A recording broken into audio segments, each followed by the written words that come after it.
आज हम जिस फिल्म के बारे में बात करने वाले हैं उस फिल्म में हॉरर का रूप सिर्फ भूत प्रेत नहीं बल्कि खुद प्रकृति और जंगल की छिपी शक्तियां हैं। तो चलिए बिना वक्त गवाए शुरू करते हैं ये पूरी कहानी। फिल्म की शुरुआत होती है एक घने और रहस्यमय जंगल से। यहीं पर दो फॉरेस्टर जेंस गाबी और उसका साथी विंस्टन गश्त कर रहे होते हैं। गाबी अपने ड्रोन से जंगल का सर्वे करती है लेकिन अचानक ड्रोन कंट्रोल खो बैठती है और वह पेड़ों के बीच गिर जाती है। गाबी उसे लेने अकेले ही जंगल में चली जाती है। जैसे जैसे वह आगे बढ़ती है माहौल और अजीब होता जाता है। पेड़ों की जड़ें, फंगस और चारों तरफ फैली नमी सब कुछ डरावना सा लगता है। तभी अचानक गाबी छिपे हुए स्पाइडर ट्रैप में फंसकर घायल हो जाती है। लहूलुहान हालत में वह मदद के लिए पुकारती है। तभी वहां आता है एक अजनबी लड़का स्टेफन उसे उठाकर अपने घर ले जाता है जो गहरे जंगल के बीच एक लकड़ी का छोटा सा झोपड़ा होता है। यहाँ गाबी की मुलाकात होती है स्टेफन के पिता बॉरेट से। ये दोनों लोग समाज से पूरी तरह कटे हुए सिर्फ जंगल में रहने वाले ऑफ ग्रिड सर्वाइवलिस्ट होते हैं। बॉरेट जड़ी बूटी और मशरूम का इलाज करके गाबी के जख्म पर पट्टी करता है। बॉरेट गाबी को नियम समझाता है, रात में बाहर मत निकलना, जंगल सुरक्षित नहीं है। गाबी को यह सब अजीब लगता है लेकिन वह घायल है इसलिए वहीं रुक जाती है। रात होते ही कॉबिन के आसपास अजीबो आवाज सुनाई देने लगती है।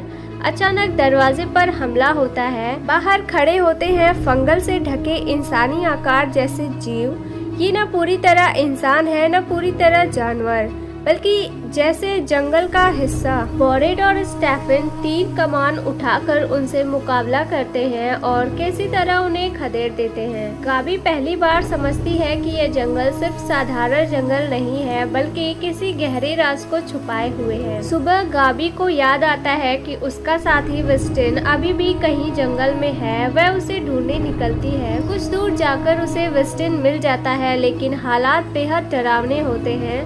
विस्टिन का शरीर लगभग पूरा फंगस और मशरूम से ढका होता है। उसके हाथ पांव जमीन से जैसे जड़ पकड़ चुके होते हैं।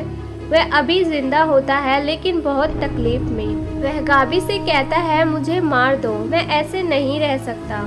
गाबी हिचकिचाती है। तभी बॉरेट आता है और विस्टन को तीर से मारने की कोशिश करता है पर गाबी उसे रोक देती है। संघर्ष के बीच विस्टन खुद ही तीर पर झुककर अपनी जान दे देता है। उसका दर्द खत्म हो जाता है लेकिन गाबी गहराई से हिल जाती है। अब गाबी को धीरे धीरे बॉरेट की सोच समझ में आने लगी है। बॉरेट मानता है कि यह जंगल किसी प्राचीन बुद्धिमान शक्ति का घर है जिसे वह मदर कहता है। उसके अनुसार इंसानों ने पृथ्वी को बर्बाद कर दिया है और अब यह मदर सब कुछ वापस अपने नियंत्रण में ले रही है। स्टेफन जो अभी जवान है इस सब को पूरी तरह नहीं मानता। वह गाबी के प्रति नरम दिल और उसके लिए सहानुभूति रखता है। वह गाबी को एक खास मशरूम देता है। यह मशरूम खाने से थोड़ी देर तक संक्रमण से बचाव होता है लेकिन इसके असर से गाबी को हेलुसिनेशन भी होने लगता है। वह सपनों में अजीब दृश्य देखने लगती है, पेड़, जड़ें और खुद अपने शरीर में उगते फंगस। एक दिन स्टेफन गाबी को जंगल के भीतर ले जाता है। वहाँ वह उसे अपनी माँ दिखाता है।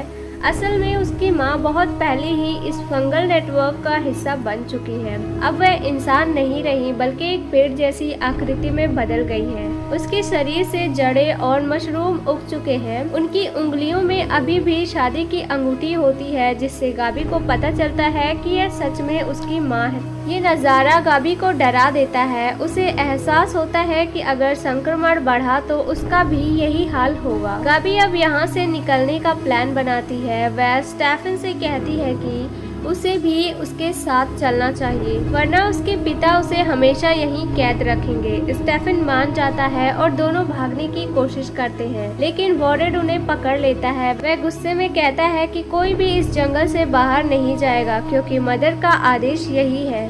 गाबी हार मानकर वापस काबिन आ जाती है, लेकिन अब उसके मन में डर और भी गहरा हो चुका था। वॉरेट धीरे धीरे और कट्टर होता जाता है। वह मानता है कि उसके बेटे स्टेफन को मदर के लिए बलि देनी होगी। गाबी यह सुनकर चौंक जाती है। वह तुरंत स्टेफन को बचाने के लिए कदम उठाती है। तीनों के बीच हिंसक संघर्ष होता है। लड़ाई के दौरान स्टेफन खुद अपने पिता को चाकू मार देता है। वॉरेट गंभीर रूप से घायल हो जाता है और उसके शरीर से भी फंगस उगने लगते हैं। अब गाबी और स्टेफन किसी तरह बच निकलते हैं, लेकिन गाबी अब समझ चुकी होती है कि वह खुद भी संक्रमण का शिकार हो चुकी है।